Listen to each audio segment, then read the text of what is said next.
존경하는 16만 종로 구민 여러분, 김복동 의장님과 선상선 부의장님을 비롯한 선배, 동료 의원님 여러분, 그리고 구민의 복리 증진과 삶의 질 향상을 위해 노고가 많으신 김영종 구청장님과 박영석 부구청장님을 비롯한 관계 공무원 여러분, 언론사 관계자 여러분, 안녕하십니까?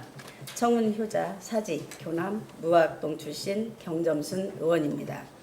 어느새 무더운 여름이 우리 곁에 다가와 있습니다. 여기 계신 모든 분들의 가정에 건강과 행복이 가득하시기를 기원드리면서 구정 질문을 시작하겠습니다.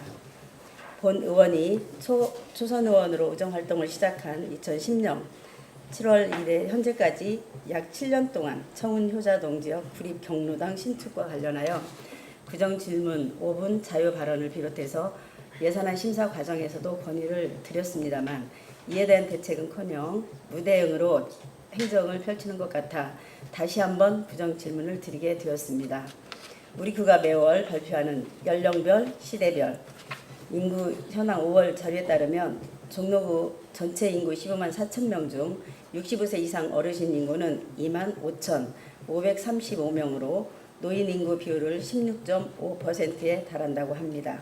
노인 인구 비율을 볼 때 우리 구는 고령화 사회를 넘어 초고령 사회로 달려가고 있음에도 노인 인구 대비 경로당 수는 25개 자치구 중 19번째로 경로당 수가 상대적으로 적은 것으로 조사되었습니다. 또한 우리 구 각 동별 노인 인구와 경로당 현황을 살펴보면 청운효자동 지역 65세 이상 어르신 수는 2,103명으로 평창동 2,974명, 해화동 2,535명에 이어 세 번째로 많은 노인 인구를 보이고 있습니다. 그럼에도 불구하고 청운효자동 지역에 등록된 경로당 수는 구립 경로당과 사립 인왕산전 경로당 단 2곳뿐으로 이는 경로당 한 곳당 1,051명의 어르신을 수용해야 하는 수준으로 어르신 인구에 비해 경로당 수가 턱없이 부족한 실정입니다. 더욱이 이들 경로당은 같은 건물 아래 위층에 위치하고 있고 방 2칸이 고작이고 위치 또한 편향되어 많은 분들이 이용하실 수 있도록 분산이 필요합니다. 이에 본 의원은 수십 차례에 걸쳐 경로당 신축을 건의드렸으나 7년이 지나가는 지금까지도 관련 부서는 예산 필요만 될 뿐 민원을 근본적으로 해결할 의지가 보이지 않습니다. 의정활동을 위해 지역구에 나가보면 어르신들의 성화가 이만저만이 아니지만 그렇다고 본 의원이 집행부나 구청장의 핑계를 댈 수는 없어 벙어리 냉가슴만 알고 있는 실정입니다. 존경하는 김영종 구청장님, 이번에야말로 구청장님께서 특단의 결정을 내려주시기 바랍니다. 신축이 어렵다면 단독주택이나 다가구 주택을 임대하여서라도 현실적인 대책을 마련하여 어르신 복지에 적극적으로 힘써 주시기 바랍니다. 다가오는 6월 30일 구정질문 답변이 있는 날에 지역 어르신들께서 단체로 회의 방청을 하러 오신다고 합니다. 효자 구청장님이라고 칭송이 자자한 구청장님께서 나오셔서 이 질문에 대하여 명쾌하게 답변하여 주시기 바랍니다. 다음은 사직 경로당에 대한 질문입니다. 사직로 9길 15-21번지에 위치한 구립 사직 경로당은 24년 전에 등록되었음에도 회원수는 21명 남짓으로 활성화되어 있지 않으며 이마저도 실제 이용하시는 분은 2-3분밖에 되지 않습니다. 사직동 지역 69세 어르신 인구가 1,710명인 점을 감안한다면 사직 경로당의 접근성과 이용률에 대해 심각하게 생각해 볼 문제입니다. 자료 화면을 봐주시기 바랍니다. 화면을 보시면 사직동 지도가 있고 남색 점선을 경계로 해서 점선 상단 지역은 주민이 비거주하는 지역이고 점선 하단 지역은 거주 밀집 지역입니다. 보시는 바와 같이 노란색 원으로 표시된 사직 경로당은 거주 지역에서 너무 동떨어져 있고 비거주 지역에 편향되어 위치해 있으며 즉 접근성 또한 경사로로 되어 있어서 연로하신 어르신들의 접근성이 매우 떨어지며 인적 또한 드물고 외진 곳이라 사고 발생 시 즉각 대처할 수 없는 어려움도 있다고 하겠습니다. 따라서 본 의원은 건물을 임대해서라도 사직 경로당을 거주 밀집 지역으로 이전하여 주실 것을 제안드립니다. 그렇게 된다면 보다 많은 어르신들이 편하고 안전하게 이용하실 수 있고 경로당 또한 활성화될 수 있다고 본 의원은 생각하는데 구청장님 생각은 어떠하신지 답변하여 주시기 바랍니다. 세 번째 질문입니다. 우리 지역의 출산율 저하에 적극 대처하고 임산부와 신생아, 영유아의 건강관리 등 출산 양육을 지원하기 위하여 우리 구가 출산 양육 지원에 관한 조례를 제정한 지 10년이라는 시간이 흘렀습니다. 그리고 출산 양육 지원 조례 제정 10주년을 맞이하여 우리 구 출산 양육 정책을 뒤돌아보고 또 앞으로 어떻게 변화되어야 하는지 되짚어보는 시간을 가졌으면 합니다. 이 조례는 지난 2007년 6월 15일 제정 시행되었습니다. 조례 제정 당시 기준으로 삼았던 통계청 자료 2005년 우리 구 합계 출산율은 0.76명으로 서울시 평균 0.92명에서도 한참 미치지 못하는 수준이었습니다. 0.16명 정도 차이가 있었습니다. 10년이 흐른 2015년 우리 구 합계 출산율은 0.81명으로 변화되었습니다. 다행히 10년 전보다 감소하지 않고 소폭 상승하였습니다. 서울시 평균은 1.0명으로 다시 10년 전보다 소폭 상승하여 우리 구 합계 출산율은 서울시 평균에 10년 전이나 후나 미치지 못하고 있는 실정입니다.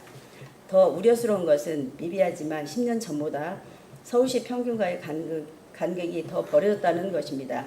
2005년 종로구 출생아 수는 1,116명이었으나 2015년 출생아 수는 906명입니다.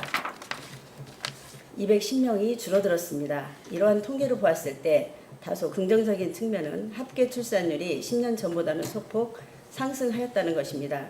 그럼에도 출생아 수가 줄어든 것은 우리 구 거주 인구가 그만큼 줄어든 것으로 해석될 수 있을 것입니다.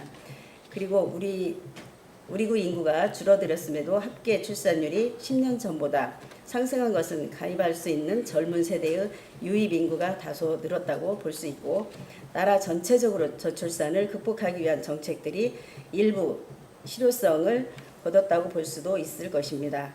그렇다면 오늘의 우리 구 출산율 제고 정책은 어떠한 방향으로 어떠한 목표로 추진되어야 할까요? 본 의원은 최소 서울시 평균과의 간극을 최소화하는 방향으로 정책 변화가 이루어져야 한다고 생각합니다. 즉 이것은 우리 구 서울 각 자치구에서 행하고 있는 출산율 제고 정책의 평균 이상은 우리 구가 추진해야 한다는 것입니다. 이제 우리 구의 출산율 제고 정책을 되돌아봐야 합니다. 조례 제정 10년 우리 구 출산율 제고 정책에 어떤 변화가 있었을까요? 본 의원이 보았을 때는 매우 미약하다고 봅니다. 예비 부모와 출산 부부를 위한 지원, 산모 신생아 도우미 서비스 지원 정책 등 몇몇 정책들이 추가되었으나 정부 주도하에 전국 공통적으로 추진하는 사업에 불과하고 출산 장려를 위한 예산 편성도 소극적입니다. 조사된 2013년 이후 5년간 관련 예산의 변화도 미비합니다. 전국 각 지방자치단체가 출산 장려를 위한 다양한 사업을 추진하고 있는 것에 비하면 우리 구 출산 장려 정책 추진에 대한 아쉬움이 많습니다. 예를 들어 10년 전 조례 제정 당시 둘째 아를 출산하였을 경우 출산 양육 지원금이 50만 원입니다. 그러나 지금도 그대로입니다. 10년이면 강산도 변한다 하였습니다. 지난 10년간 서울시 소비자 물가 상승률은 27.2%입니다. 그만큼 돈의 차이가 떨어졌는데 출산 양육 지원금은 10년 전 그대로인 것입니다. 5년 전에 비하여 출생아 수가 줄어든 만큼 출산 양육 지원금 예산도 감소되었습니다. 약 1억 원 정도가 줄었습니다. 그러나 절감된 예산을 출산 장려를 위한 사업 추진에 사용되지 않고 있습니다. 잘못되었다고 생각을 합니다. 출산 장려금 성격의 지원이 출산율 제고에 긍정적 영향을 미치는 데 대해서는 의견을 달리할 수 있겠으나 평균치에 모자란 우리 구 출산율 제고를 위해서는 가능한 모든 정책을 추진하고 예산을 확대해야 한다고 생각합니다. 유관 기업과도 협력도 이끌어내야 합니다. 우선 출산 양육 지원금의 확대를 적극 검토해 주시기 바랍니다. 또한 우리 구의 모든 산모에게 출산 용품을 지원하고 산모 건강 회복을 위한 보약도 지원하였으면 합니다. 관내 의약품 기업이나 한의원의 협력과 지원을 이끌어내 추진하는 방법도 있을 것입니다. 산모 신생아 건강관리를 지원하는 등 산모 도우미 서비스도 확대해야 합니다. 산후조리원 이원요금 할인, 3자녀 이상 가족 진료비 지원, 영유아 영양제 지원, 저소득적 가정 기저귀 조제 분유 지원, 영유아 건강검진 지원 사업도 추진하였으면 합니다. 우리 구만의 특색 있고 차별적인 출생 장려와 지원 시책을 개발하여 적극 추진해야 합니다.